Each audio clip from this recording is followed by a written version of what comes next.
That's it, mister. You just lost your brain privileges. So Matt Walsh is a woman, man. I'm sorry, I meant man. Let's do that again. So Matt Walsh is an XY chromosome that I generally like to stay away from. Mainly because, well, I just don't think he's that bright. I violate my kids' consent all the time in the sense that I force them to do things they don't want to do. And generally, I don't get as much enjoyment out of him as I do, say, like, an Alex Jones. The friggin' frog's gay. So honestly, I ignore him a lot of the time, except when I can't get away from his insufferable ads. What is a woman? But recently I came across a video called Debunking Gay Marriage, It Can't Exist. And my immediate thought was, but it does exist. You can't deny reality, Matt Walsh. Or can he? Alright, you got my attention, Matt. Let's see what you got. Speaking, by the way, of the, I guess the frontrunner, the Democrat frontrunner, Pete Buttigieg. We're only 4 seconds into the video and I already have to correct you. Pete is not a frontrunner in any Democratic poll I've ever seen. It's always consistently Biden, Kamala Harris, or Bernie Sanders at the top of the list. You could maybe say he's top 4, but he is definitely not the Democratic frontrunner. He had some thoughts about the Republicans who do not favor federally codifying the redefinition of marriage. And Pete Buttigieg is very offended and personally hurt by that, and here he is explaining why. I don't understand how such a majority of House Republicans voted no on our marriage on as recently as Tuesday, hours after I was in a room with a lot of them talking about transportation policy, having what I thought were perfectly normal conversations with many of them on that subject, only for them to go around the corner and say that my marriage doesn't deserve to continue. If they don't want to spend a lot of time on this, they can vote yes and move on. And that would be really reassuring for a lot of families around America, including mine. A couple of things here. First of all, this guy is such an egomaniac. I mean, they all are, but especially this guy. And it's even more grating with him because there's just no basis for it, for his ego. Like, it has nothing to rest on, no accomplishments to rest on at all. No, you! Matt, you star in your own movie. You are on your own movie poster multiple times. You have a show named after you. Your channel is called Matt Walsh. Your face is on the thumbnail of every single one of your YouTube videos. You even have your own face on your own book. So I don't want to hear you call anybody else an egomaniac because a bill impacts their marriage. But he says, oh, they voted on my marriage? No, they weren't voting on your marriage, you egomaniac. That's not what the vote was. There wasn't a bill on the docket. What do you think of Pete Buttigieg's marriage?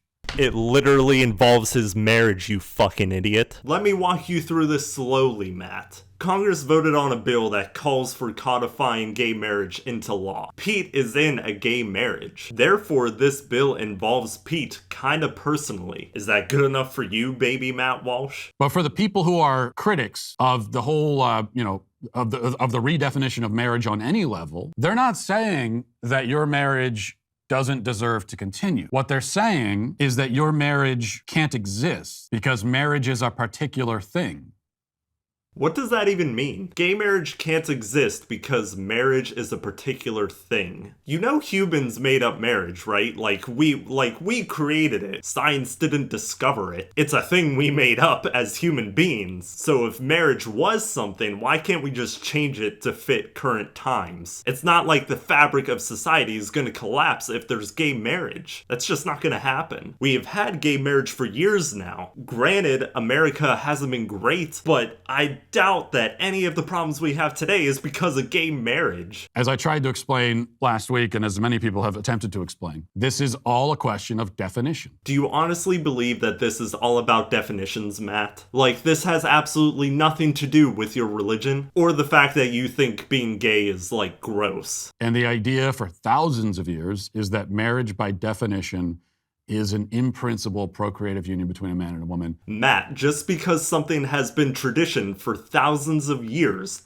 does not make it right. Slavery was a tradition for thousands of years. Does that mean slavery is okay? And then people like Pete Buttigieg came along and said, well, it's not that anymore. And then the question in response has always been, well, then what is it if it's not that? Oh, I have an answer. How about just the union of two people? It's really that simple. Replace the union of a man and a woman with just two individuals. Nothing says that marriage has to be gender specific. Accept your feelings, Matt Walsh. He says, well, my marriage deserves to be treated equal to other marriages. Well, but equal means the same, Pete. And is it the same? Is your relationship with Chasen, is it the same as, is it in principle, in its substance, in its function? Oh my God, we get it. Get on with it. Is it the same as my relationship with my wife? And the answer is no, because my relationship with my wife has the potential to create new human beings. Okay, so Matt, you're begging the question here. Can heterosexual couples who can't reproduce be married? Because according to your logic, marriages that can't reproduce are inferior. So infertile men and women can't be married. You stupid! Women can become actually infertile as they age. So are old couples allowed to be married? Or do they just not exist? Think, Mark! Look, Matt Walsh doesn't actually think the reason that gay marriage shouldn't exist is because they can't reproduce. He just doesn't like gay people. Full stop. End of story. Also, there is plenty of value in adoption. They would sit and talk about transportation policy with me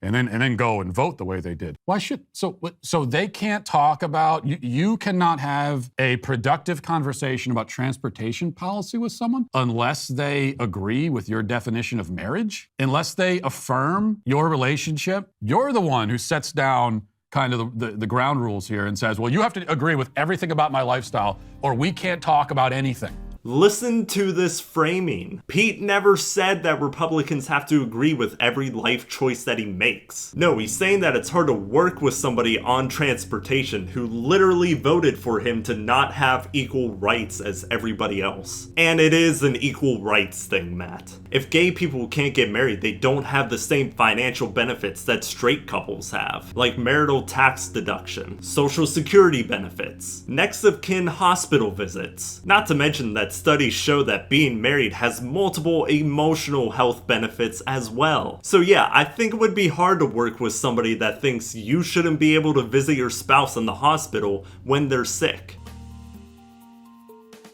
That's your problem. Well, I hope you enjoyed that clip from the Matt Walsh Show. Yeah, I fucking hated it. The worst part about it was that it was incredibly boring. I mean, it was basically Matt Walsh denying reality, but it didn't go as off the rails as much as I wish it did. But Matt Walsh certainly didn't debunk anything in this segment. He really just showed that he has no idea what he's talking about. You know, now I think about it, I wonder what Matt's position on child labor is. I'm taking shots at the enemy. I'm gonna make it to the top, leave a legacy. If I got something to say, you better let me speak. Turn it up a new degree, bitch, you ain't seen anything. I pop off with the new rock.